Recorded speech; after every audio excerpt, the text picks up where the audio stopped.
ओम शांति। आज लोग हमारा अपमान जब कर देते हैं, कई बार हमारी स्थिति बिगड़ जाती है कि सामने वाले को मैंने अपना समझा, लेकिन उसने मेरा बार बार अपमान करना चाहा। अपमान कर भी देते हैं। जो हमारा अपना होता है, हम उसका अपमान बहुत इजीली तरीके से कर देते हैं। आज आप एक फैमिली का माहौल देख लें।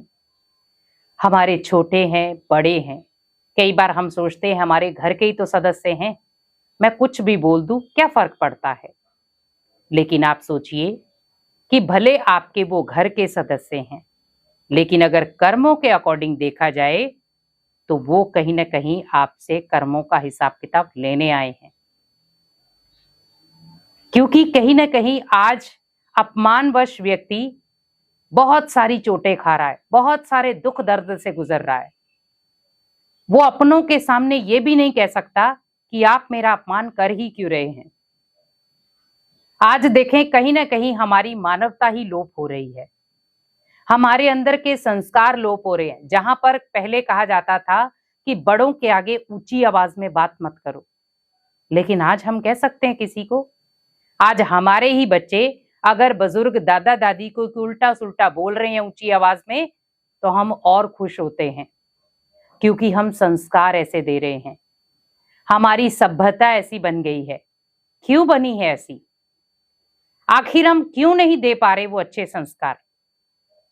आज माता पिता अपने माता पिता को ऊंची आवाज में, उल्टी सुल्टी बातों में, गाली गलोच में कहीं ना कहीं उन्हें दुख दे रहे हैं, और वही चीजें बच्चे सीख रहे हैं। आज देखा जाए, जहां पर बच्चों को हम अच्छे संस्कार देना चाहते हैं, आज बच्चों को हम मोबाइल के माध्यम से नेगेटिव बातों का सामना करने का बताते हैं। आज मोबाइल में है क्या? ज्यादा से ज्यादा 50% नेगेटिव चीजें हैं तो 50% पॉजिटिव चीजें हैं। लेकिन आप अपने मन से बात करें, हम दिन भर में मोबाइल यूज करते हैं तो हम किसकी तरफ ज्यादा आकर्षित होते हैं? जो व्यक्ति दुआओं से भरपूर होगा, पुण्य कर्म करने वाला होगा, भगवान की पालना में पलने वाला होगा, उसका ध्यान नेगेटिव चीजों में जाएगा ही नहीं। और अगर बाई चांस उसके सामने वो मोबाइल में चीज आ भी गई तो उसे वो कन्वर्ट करेगा या डिलीट करेगा।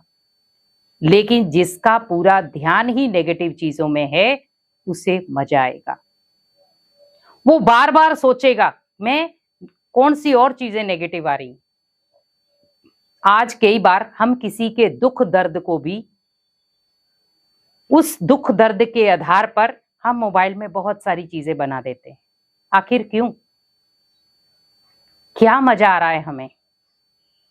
सामने वाला इतना दुखी हो गया है, लेकिन हम चाहते हैं वो और दुखी हो। आप वहां पुण्य कर्म नहीं कमा रहे हैं, आप वहां पाप कर्म कमा रहे हैं।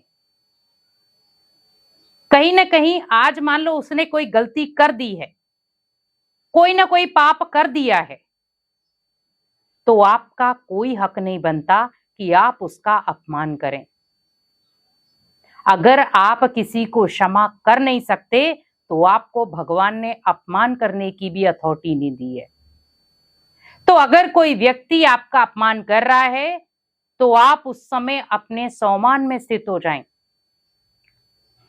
क्योंकि कहीं ना कहीं जब आप सम्मान मतलब स्वयं का मान लें, और जब आप अपने स्वयं के मान में स्थित हो जाएंगे तो सामने वाला कोई भी व्यक्ति आपका अपमान करेगा भी तो भी आपको ऐसा फील नहीं होगा। क्योंकि व्यक्ति चोट किसे पहुंचाता है? जो आगे बढ़ता है। दर्द किसे पहुंचाता है? जो आगे बढ़ता है। क्योंकि कहीं ना कहीं आज व्यक्ति के अंदर जो भगवान मानवता देखना चाहता था, वो मानवता नहीं है। आज कहीं ना कहीं आज हम वो चीज कर रहे हैं जिससे भगवान भी शर्मसार हो रहा है कि ये कर क्या रहा है।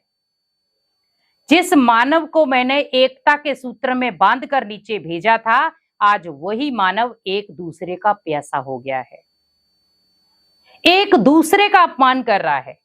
आज हम कई बार घर से बाहर निकलते हैं तो छोटी छोटी बातों में एक दूसरे का अपमान कर देते, तूने ऐसे किया, तूने ऐसे किया, तूने ऐसे किया। पहली बात है, अपनी सुबह को तो अच्छा बनाओ। अगर आप सुबह को अच्छा बनाओगे तभी तो दिनचर्या अच्छी बनेगी। अब आपने सुबह सुबह किसी का अपमान कर दिया, तो आपको लगता है कि आपकी दिनचर्या अच्छी रहेगी? वो सारा दिन रिपीट होगा, और जब वो चीज सारा दिन रिपीट होगी तो आपका सारा दिन खराब है। लेकिन अगर वहीं कहीं ना कहीं आपने किसी के अपमान को बचाया है, मान लो सामने वाला व्यक्ति उसका अपमान कर रहा है लेकिन वो व्यक्ति रिएक्शन नहीं दे रहा है, तो आप बड़े प्यार से उस सामने वाले को समझाएं कि भाई चीजें दो प्रकार की होती है। आप अपमान करके कर क्या लेंगे? ज्यादा से ज्यादा उस आत्मा को दुखी कर लेंगे, और क्या होगा, या ज्यादा से ज्यादा वो आत्मा टूट जाएगी।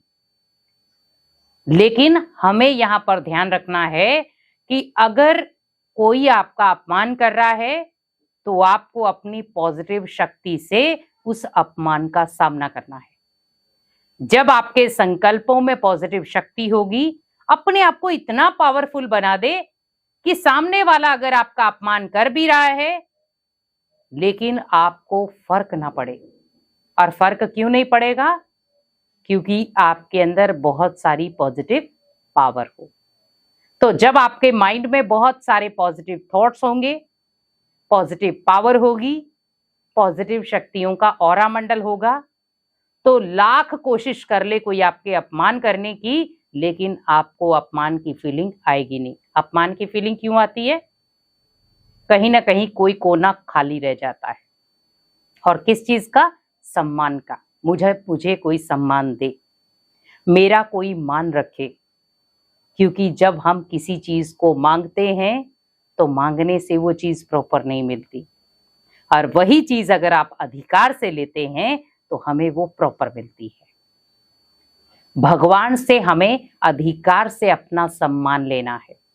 भगवान ने बड़े सम्मान जनक से हमें नीचे भेजा था, बहुत सम्मान के साथ इस दुनिया में भेजा, उस परिवार में भेजा।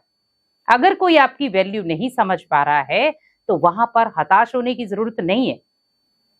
आपको उसे यह भी बताने की जरूरत नहीं है कि आप मेरा बार बार अपमान क्यों कर रहे हैं। आपकी जरूरत है ओनली भगवान, क्योंकि भगवान हमारा मान रखने आया है।